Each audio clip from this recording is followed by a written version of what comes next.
은혜의 삶이란 제목으로 은혜의 말씀 나눕니다. 혹시 7장을 다 읽어오셨습니까?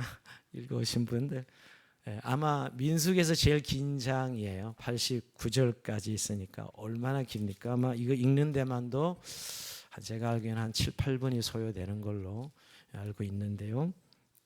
아마 읽어오신 분들 오늘 설교가 더 잘 들릴 줄 믿습니다. 오늘 이 내용을 먼저 분석해 보면요, 올려주세요. 1절에서 9절은 지휘관들이 드린 예물이 나오고 있고요, 10절에서 83절까지는 번제단 봉헌에 드린 예물들이 나와 있고 마지막 요약이 되어 있는데요. 한마디로 이야기하면 이 내용은 성막이 완성된 날에 성막을 봉헌하면서 12지파 지휘관들이 성막과 제사를 위해서 헌물을 드리는 내용이에요. 하나님 앞에 예물을 드리는 내용을 이렇게 길게 반복적으로 기록하고 있습니다. 근데 왜 여기에 이 내용일까? 이런 생각 해보지 않았습니까? 우리 지금 민수기 강의를 한 장씩 지난 6장까지 강의하는데요. 1장에는 전쟁에 참여할 수 있는 군인의 수가 계수되고, 2장에서는 진영이 배치가 되죠. 12지파 진영이 배치되고, 또 3장과 4장에서는 레인들이 그 성막의 중심에 계신 하나님, 어떻게 보면 이스라엘 왕이신 하나님이시죠. 그 성막 주변 친위대처럼 그 성막을 보호하고 관리하는 그런 레인들의 계수가 나와 있고 그들의 임무가 나와 있었어요. 그죠? 그리고 5장에 갑자기 율법으로 돌아가서 부정한 자들은 총에 들어갈 수 없다. 이 진영에 같이 해서는 안 될 사람들의 내용이 나와 있고요. 우리 지난 6장에서 나신 더 거룩해 헌신한 자들이 규정이 있었고, 나신 이야기가 끝난 다음에 축도가 있었어요. 그래서 축도 다음에 이렇게 하나님 앞에 예물을 드리는 뭔가 의도가 있지요. 그러니까 지난번에 축복기도, 우리가 한 주간 축복을 누리셨습니까, 여러분? 하나님 복을 주셔서 우리에게 은혜 보호해 주시고 우리의 거의 얼굴을 비추사 우리에게 은혜 베풀어 주시고 우리에게 얼굴을 향하여 드사 평강 주시는 하나님의 축복에 대해서 우리가 지난 시간에 살펴봤습니다. 근데 오늘 이 다음에 갑자기 성막이 완성된 날 기록이 나오고 있어요.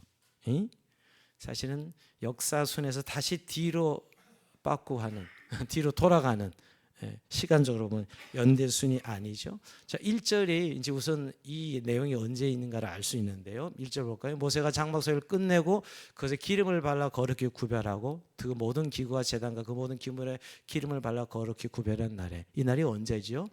성막이 완성된 날이에요. 자, 성막이 완성된 날은 출애굽기 몇 장이죠? 우리 출애굽기 강의를 했으니까 출애굽기 40장이에요.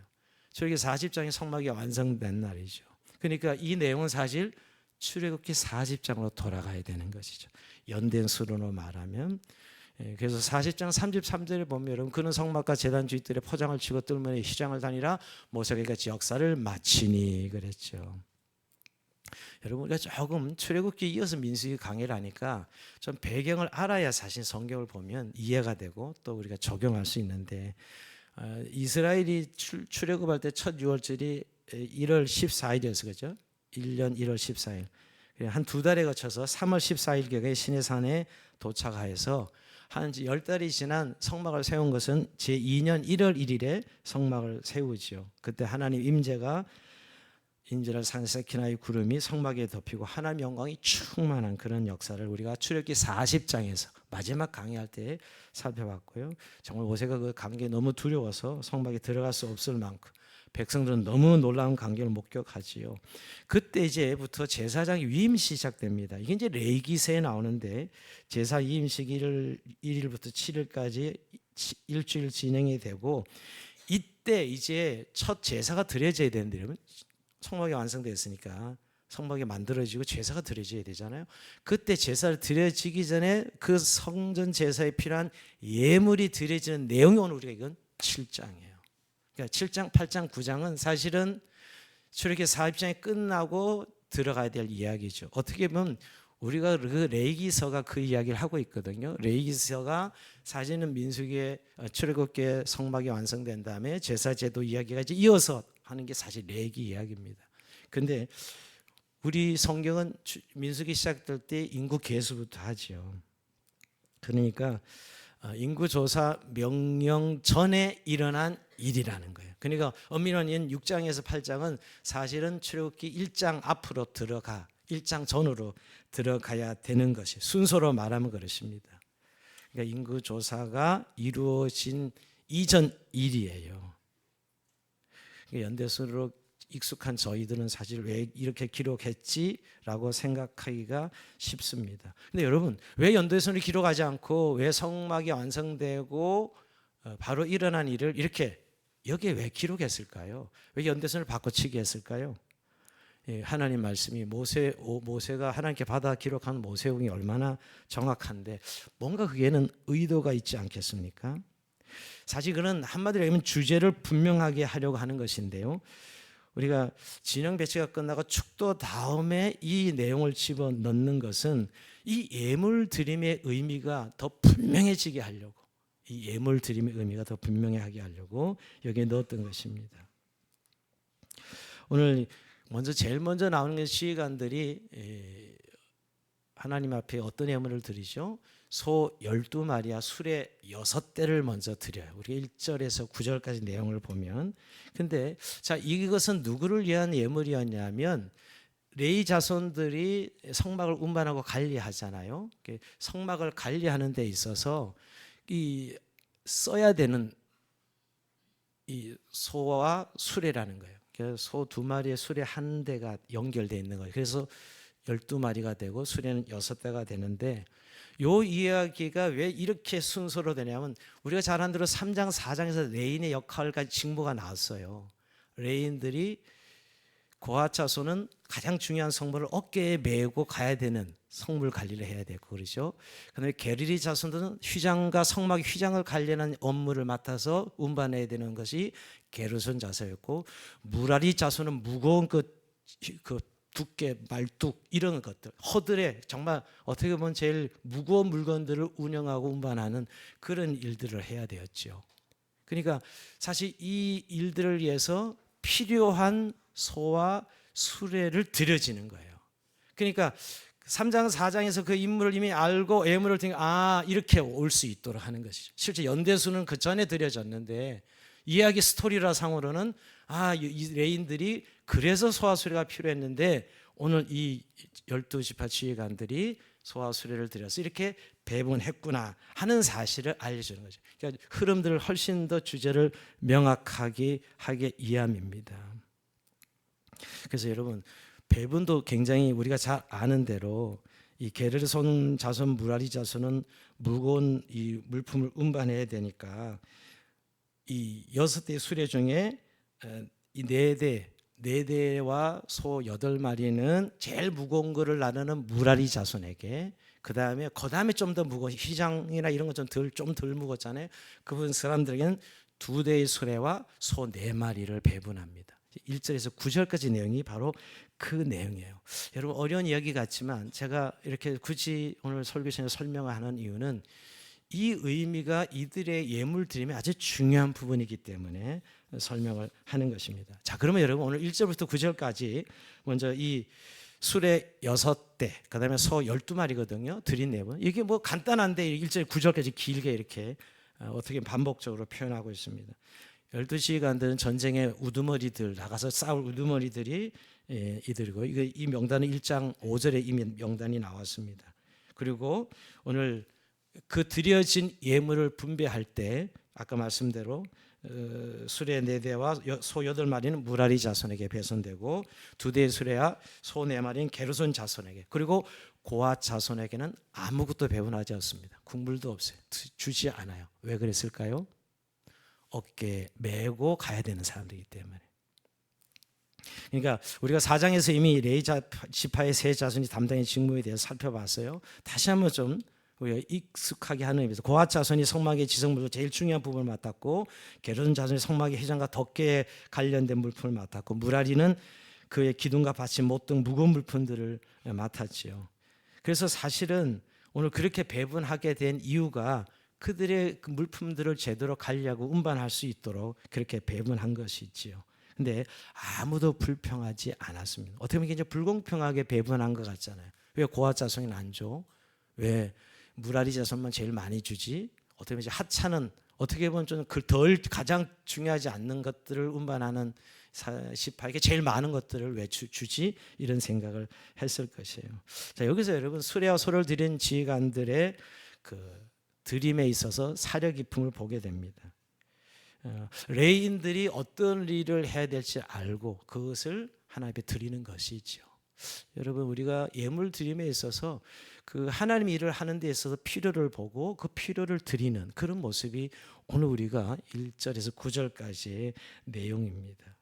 그리고 여러분 오늘 10절부터 83절까지 지파별로 돌아가면서 예물을 드리는 그 내용을 봐도 거기에 보면 뭐 은발이 은쟁반이 은접시를 은발이라 그러죠. 은반은 은쟁반이고 금그릇들을 바치는데 이건 다 사실은 제사를 드릴 때 필요한 물품들이에요. 제사 드릴 때 꼭 있어야 될 내용들을 그들이 하나님 앞에 예물로 드리는 것입니다. 그러면 참 하나님의 마음을 가진 이스라엘 백성들이 그 하나님 앞에 제사를 드리는데 뭐가 필요한지 알고 이렇게 예물을 드리는 것이죠. 지금도 그런 것 같아요. 교회에 예배를 드리고 선교를 하고 우리가 봉사를 해야 될 때 필요한 것들을 아시고 하나님의 여러분들이 드리시거든요. 우리가 사실 이 3,500년 전 이야기지만 오늘 우리 신앙생활의 이야기가 하나도 다르지 않습니다. 그런데 이것이 그냥 어렵고 지루하다고 그냥 지나가 버려서 아무런 느낌 없이 본문을 지나가는 것이죠, 우리가요. 자, 그런데 이제 그런 사려 깊음의 예물을 우리가 살펴봤고요. 10절에서 83절까지는 12지파가 예물을 드리는데 한마디로 처음 제사잖아요. 그러니까 번제단에 필요한 모든 것들을 드립니다. 그것도 12지파 지파별로 유다 지파부터 시작해서 12지파가 돌아가면서 하루에 한 번씩 이런 분량을 자 올려주세요. 여기에 나오는 이 분량을 그대로 매일 드립니다. 오늘 6가지로 제가 정리했는데 왜 이렇게 10절부터 83절까지 이렇게 나와 있느냐? 근데 간단해. 따지고 보면 저가 기록했다 그러면 그냥 6가지 이거 유다 지파 그죠? 지파별로 쭉 똑같아요. 드린 분량은 다 똑같아요. 자, 첫 번째 기름 섞은 고운 가루 채워진 130세겔 무게 은발이 1개. 두 번째 기름 섞은 고루 가루 채운 70세겔의 무게 은발이 1개. 또 세 번째 향기 담긴 10세겔의 무게 금그릇 1개. 네 번째 번제물은 수송아지 1마리, 소양 1마리, 1년 된 어린 소양 1마리, 속죄제물은 수염소 1마리, 또 하목제물은 소 2마리, 수양 5마리, 수염소 5마리, 어린 수양 5마리. 이게 똑같이 매일 하루에 하루씩 유다 지파부터 시작해서 하루에 하루씩 요 예물을 똑같이 동일한 분량을 드립니다. 누구는 많이 드리고 누구는 적게 드리고 이거 똑같아요. 사실 어떻게 보면 12지파 읽을 필요도 없어요. 유다 지파 이름만 쓰고 이런 12지파가 하루에 이 분량으로 드렸더라. 그러면 저 한 3줄이면 끝날 것 같긴 해요. 그런데 오늘 반복적으로 계속해서 이거를 똑같은 것인데 유다 지파부터 시작해가지고 계속 이어가는 것이죠.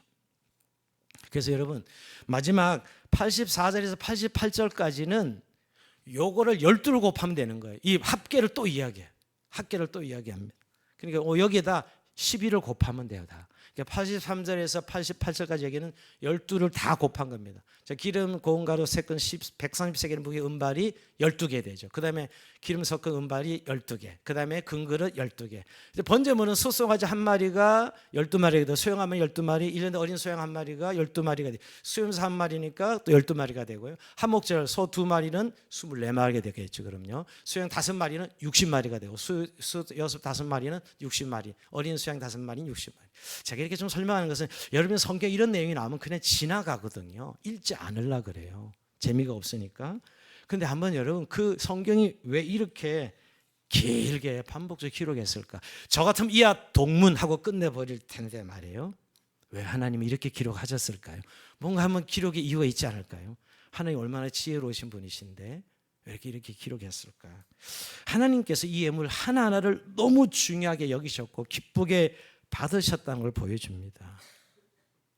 하나님께서는 수많은 사람들 속에서도 각 사람이 하나님께 드리는 예물의 헌신을 기쁘게 구별해 받으시며 우리를 개별적으로 대해 주신 것이에요. 그냥 퉁쳐서 이하 동문이 아니고 한 사람 한 지파마다 드린 그 예물을 기쁘게 받으시는 하나님의 마음을 이렇게 반복적으로 표현하고 있는 것이죠.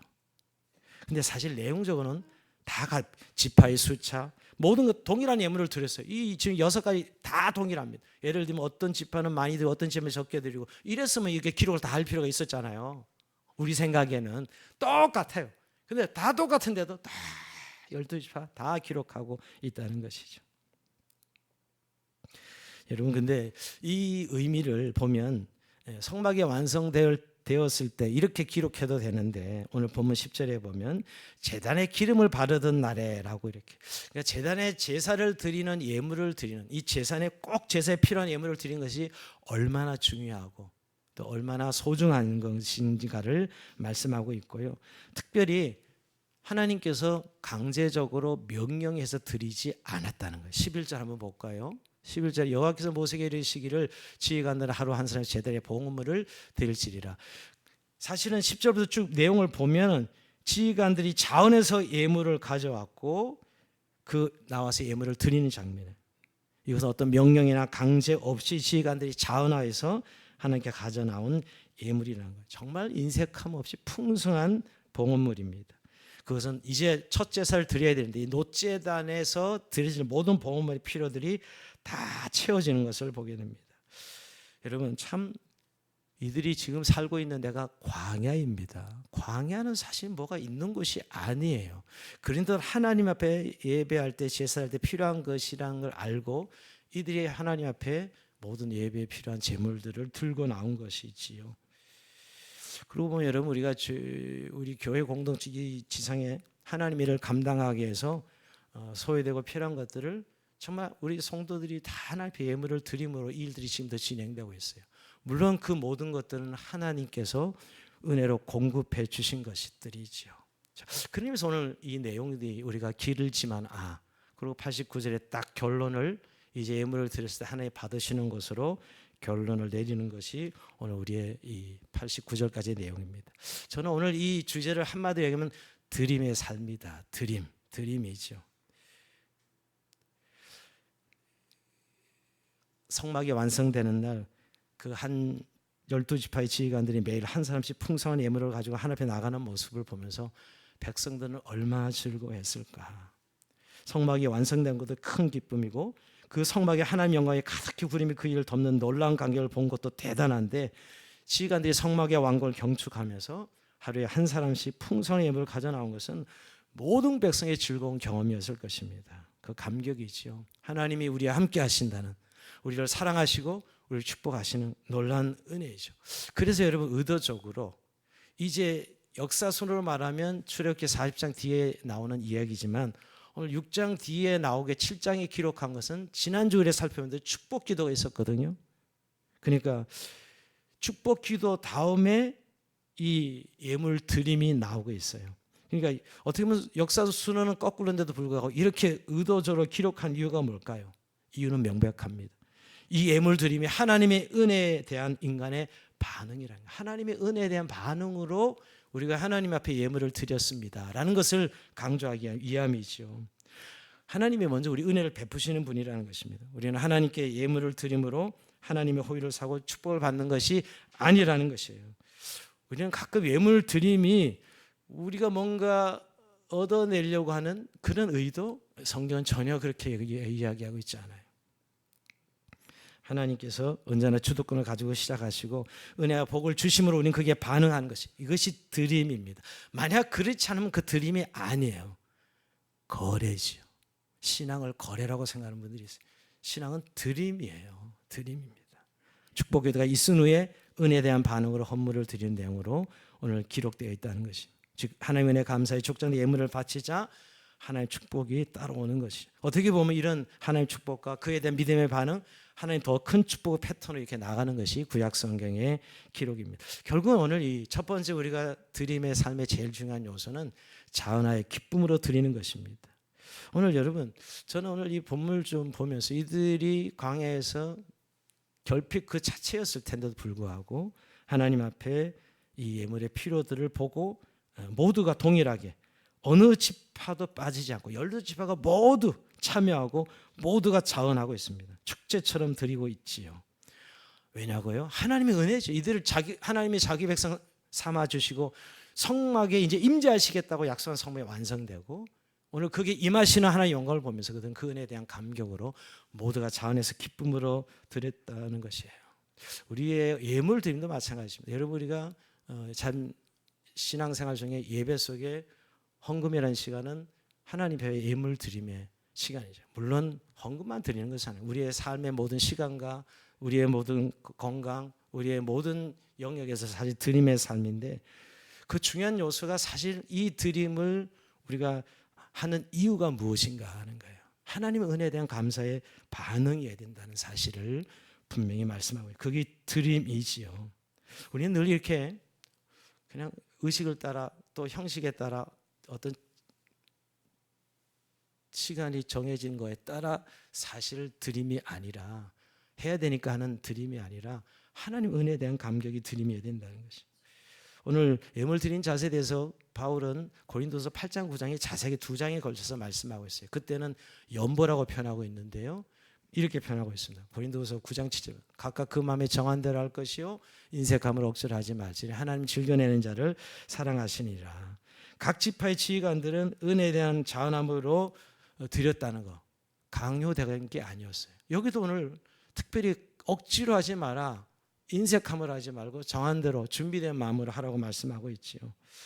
우리가 매주일 사실은 나올 주님 앞에서 헌금 생활을 하는데, 또 우리가 하나님의 봉사하고 섬기는 삶을 살잖아요.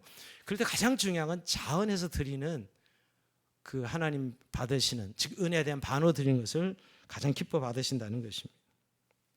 제가 좀 설교를 준비하면서 한국교회는 제가 어릴 때부터 이렇게 이 예물 드림에 대한 헌금을 좀 돌아보면 좀 한국교회는 약간 강제적인, 억지로 하게 하는 부분들이 있었다는 생각을 해요. 목회자들이 설교를 하면서 보면 드리지 않으면 안 되게끔 만드는 뭐 그런 요소, 또 부흥회를 하면 마치 드리지 않으면 안 되게끔 하는 그런 예화들을 이렇게 들으면서 저기 예물이 될 수 있을까? 오늘 억지로 하지 말지니 했는데 말이에요. 그래서 물론 우리가 준비하는 마음으로 우리가 이전을 하거나 성전을 짓거나 예산을 세워서 성도들에게 기도하면서 헌물하게 하는 건 자연스러운 것 같아요. 준비한다는 의미는. 그러나 그것이 동기부여가 억지로 하게 하는 것은 잘못된 것이죠. 저는 그런 부분에 최대한도로 억지로 하게 하는 헌금을 하지 말게 해야 된다. 왜냐하면 하나님이 받으시는 헌금이 아니니까요. 하나님이 돈이 없어도 돈을 드리라는 건 아니잖아요. 우리는 자꾸 헌금을 돈으로 계산해요. 이 당시엔 돈이 아니었어요. 여러분, 다 예물이었죠. 다 제사 물품들이었죠, 여러분. 그러니까 하나님의 일에 필요한 것들을 드리는 것인데, 하나님이 요구한 것은 우리의 은혜에 대한 감사와 감격으로 드림이지, 우리가 흔히 생각하는 그냥 돈이라고 하는 그걸 드리는 것은 아니라는 것이에요. 여러분, 헌금은 강요될 수도 없고 강요되어서도 안 되는 것이에요.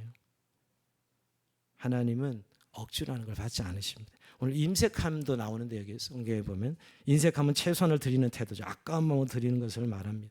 우리가 연보라는 단어를 쓰는 이유도 연보가 하나님의 은혜로움을 드러내는 단어예요. 단순히 그냥 드려지는 헌금을 말하는 게, 그래서 연보라고 표현하는 것도 풍성한 하나님의 은혜로움을 드러내는 행위, 그게 연보죠. 연보. 그것이 때로는 구제로, 때로는 봉사로, 때로는 헌금으로 여러 가지 모양에 나타날 수 있는 것입니다. 자, 이런 의미에서 우리는 오늘 이 이스라엘 백성들이 정말 강해서의 어려운 중에도 하나님의 필요를 보고 드리는 이 자원에 드리는 즐거움의 예물을 보면서 우리의 드림의 삶은 이런 은혜가 있는가, 이런 감격이 있는가 말이에요. 그죠? 대부분들은 목사의 설교 중에 헌금 설교가 제일 은혜가 안 된다고 하지 말라고 그런 이야기들 하죠. 근데 저는 헌금 설교 잘 안 하는 목사 중에 아주 직무유기하는 목사 중에 한 사람이에요. 사실 헌금 설교 안 하는. 근데 오늘 이게 본문이 나와서 하나님이 하라고 하시니까 오늘 본문에서 해야 되는 건데, 오늘 이 드림의 의미가 정말 하나님의 은혜에 대한 감격으로 드리는 이 진정한 예물이라는 거예요. 진정한 예물. 그 예는 사실은 예물이 아니에요. 그래서 우리가 정말 바른 예물을 드려야 된다는 것. 두 번째, 오늘 또 우리가 살펴본 직무대로 드리는 예물입니다. 자, 5절 한번 봅니다. 5절 한번 읽어볼까요? 5절 한번 읽어보시거든요. 시작. 그것을 그들에게서 받아 레인에게 주어 각기 직임대로 해먹 봉사에 쓰게 할지니라. 지휘관들이 소 12마리랑 수레 6달 드는 이것을 직임대로 해먹 봉사에 쓰게 하라. 자, 여기 오늘 직무대로 드리는 예물을 살펴보면서 임무에 맞춰서, 각자 임무에 맞춰서 분배하라는 것이죠. 우리가 하나님 앞에 드려진 예물도 너무너무 중요하지만 사용되는 예물도 너무너무 중요해요. 드려진 예물, 사용된 예물 같은 개념이에요. 우리는 드려진 예물만 중요하게 생각하고 잘 잊어버리기 쉬운데 여러분 사용되는 예물 너무너무 중요하죠. 그때 오늘 각 직무대로 드리는 예물이라고 표현하고 있어요.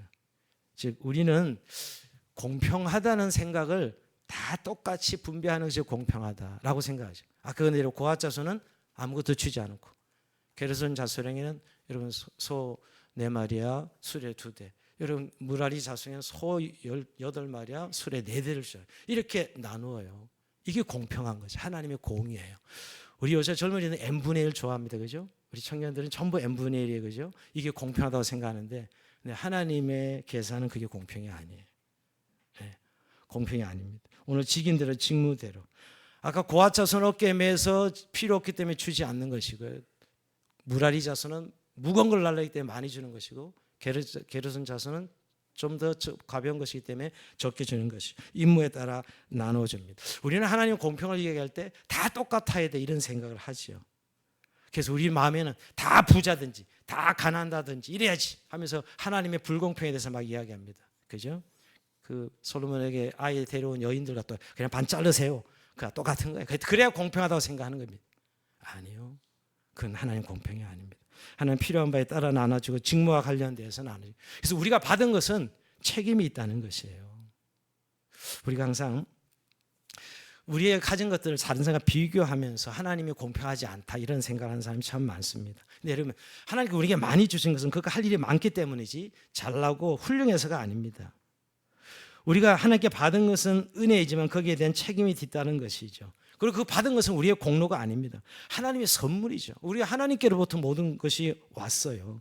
그러면서 우리는 그것을 서로 비교하면서 자신을 높여 교만하거나 또 없다고 자신을 낮춰 기가 죽을 이유가 하나도 없습니다. 하나님 적게 주시는 것은 여러분 적게 일을 할 수 있도록 또 많이 주는 건 많이 일하는 것이지 그게 책임이 있다는 그게 그 직무에 따라 공평해 주시는 것입니다. 그래서 여러분 신약성경에 바울은 많이 받은 자 많이 적게 주면 적게 공평의 원리를 이야기해요. 평균의 원리를 이야기합니다. 헌금에 있어서. 이게 하나님의 공의예요. 이 직무대로 드리는 예물이죠. 여러분 그런 의미에서 오늘 우리는 사용되는 예물에 있어서 하나님의 공의로 집행하고 있는가. 교회들 이렇게 헌금 사용하는 걸 보면 다 n분의 1 정신이 더 강해요. 정말 하나님의 이 공의가 제대로 시행되고 있는가 하는 생각을 우리가 오늘 이 본문에서 하게 됩니다. 자, 마지막으로 오늘 이 드림의 정신 속에 제일 우리에게 강조되고 있는 것은 하나님이 기쁘시게 받았다는 거예요. 근데 여러분 우리의 가장 큰 예물은 무엇일까요? 우리 자기 자신이라는 겁니다. 자, 오늘 89절 한번 볼까요? 자, 마지막 89절 이렇게 매듭을 져요. 모세가 해막에 들어가서 여호와께 말하라 할 때 증거께 이 속죄수 위에 두 그룹 사이에서 자기의 말씀하신 목소리를 들었으니 여호와께서 그에게 말씀하심이었더라. 여러분, 자 드디어 성막이 완성될 때 기억하십니까, 여러분? 하나님의 영광. 그런데 하나님께서 말씀하신 것은 오늘 예물이 드려질 때 말씀을 하십니다. 자, 출애굽기 25장 22절에 대한 성취인데요. 거기서 내가 너와 만나고 속죄소 증거궤에 있는 그 두 그룹 사이에서 내가 이스라엘 자손을 위하여 내게 명령을 모든 네게 이르리라. 근데 그 이야기가 성막이 완성될 때 말씀하신 게 아니라 이 예물이 드려졌을 때 하나님이 말씀하셔요. 성취되는 것이죠. 자, 두 그룹 사이에서 말씀을 하는 음성을 모세가 이때 들었다는 거예요. 뭘 의미합니까, 여러분? 하나님이 도장을 꽉 찍어주는 거죠. 내가 너희 예물을 기쁘게 받았다 하는 도장을 인정하시는 장면이 바로 이 89절 장면이에요. 그러니까 하나님께 앞에 드린 예물이 하나님 앞에 정말 기쁨이 되고 영광이 되었다는 거예요. 하나님 기쁘게 흠양하셨다는 것이죠. 우리가 하나님이 돈이 필요한 분이 아닌데 우리가 드렸을 때 하나님 이렇게 기쁨과 영광이 되었다고 오늘 인정하시는 이 장면이 중요합니다. 하나님께서는 우리가 이 마음으로 정성껏 정말 기쁨으로 드린 예물을 받을 때 기쁘게 받으신다는 것이. 여러분 물론 오해해서는 안 됩니다. 우리의 예물이 하나님 축복을 받아내는 수단이라고 말하는 것이 아니에요. 결국 우리의 예물이 하나님께 믿음으로 드려지는 예물이기 때문에 하나님께서 기쁨으로 받으신다는 것이죠. 액수가 문제가 아닙니다. 만약 액수가 문제였던 예수님이 가부의 두 렛돈을 칭찬했겠어요? 우리가 마가복음 12장 44절을 보면 그들은 다 그 풍족한 중에서 넣었거냐 그 가난한 중에 자기의 모든 소유와 생활비 전부를 넣었느니라면서 이 가부의 그 누구보다 자발적이고 그 자신의 삶을 드린 그 과부를 칭찬하신 예수님 말이에요. 단순히 돈의 액수가 아니라 하나님을 향한 사랑과 신뢰, 자발적인 헌신을 담고 있는 것입니다. 결국 우리의 하나님의 드림은 우리의 믿음의 표현이라는 거예요. 우리의 믿음의 표현이죠. 결국 이 말씀은 예물이란 물질이나 희생제물의 어떤 것을 양으로 환산되는 것이 아니라 드리는 사람의 마음, 드리는 사람 마음이 또 그 마음이 더 중요한 그 사람 믿음이죠. 믿음. 이 모든 것들이 하나님께로 왔기에 너무너무 감사해서 하나님께 드려질 때 하나님 너무너무 기쁘시게 받으신다는 거예요. 우리가 여러분 하이델베르그 일문의 첫 질문이 당신의 삶과 죽음에서 당신의 유일한 위로는 무엇입니까가 제 1문인데 답을 이렇게 시작합니다. 나는 나의 것이 아니고 사나 죽으나 몸과 영혼이 모두 나의 신실한 구주 예수 그리스도의 것입니다. 사나 죽으나 다 하나님의 것입니다. 이거죠. 여러분 결국 믿음으로 드리는 가장 아름다운 예물은 우리 자신입니다. 우리 자신을 하나님께 드리는 삶이죠. 나는 주님의 것입니다 라고 드린 것이죠. 사실 우리는 예수 믿는 날 소유권 이전이 되고 우리는 사실 사용권을 가지고 하나님께 드리는 삶을 살아가는 것입니다. 뭐 돈만이 아니고 우리의 소유 전부가 다 주의 것이죠. 그러기에 우리의 드림이 하나님 앞에 기쁨이 되고 영광이 되는 그런 삶. 그래서 우리는 청지기로 살아간다고 고백하지 않습니까?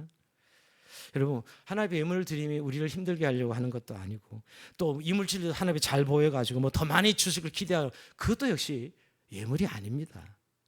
전적으로 하나님의 은혜에 대한 감사하면서 우리가 그것을 드릴 때 우리가 하나님의 것이며 또 하나님의 풍성한 은혜로 사는 것을 날마다 확인하고 어디로부터 우리가 하나님의 은혜를 누리고 살아가는가 어디로부터 오는 하나님의 은혜를 누리고 사는 걸 알게 되는 것이죠.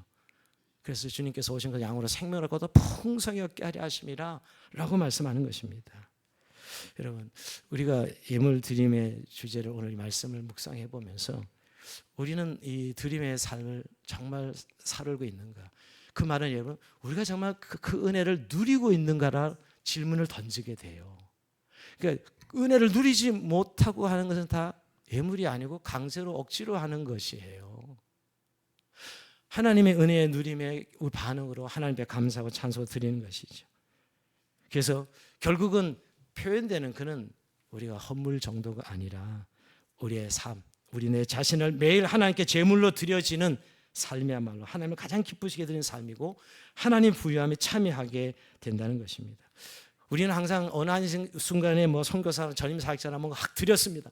뭐 이럴 때 뭔가 드림으로 느껴지지만 매일매일 삶으로 내 자신을 드려지는 그런 삶이야말로 하나님의 은혜를 매일매일 누린 자의 삶의 내용이요 열매가 되어야 될 것입니다. 그리스도 예수 안에서 우리가 베풀으신 그 무한한 은혜와 사랑 때문에 날마다 우리 자신들 함께 드리는 은혜가 있기를 주의 이름으로 축복합니다. 자, 우리 찬송 부르면서 주님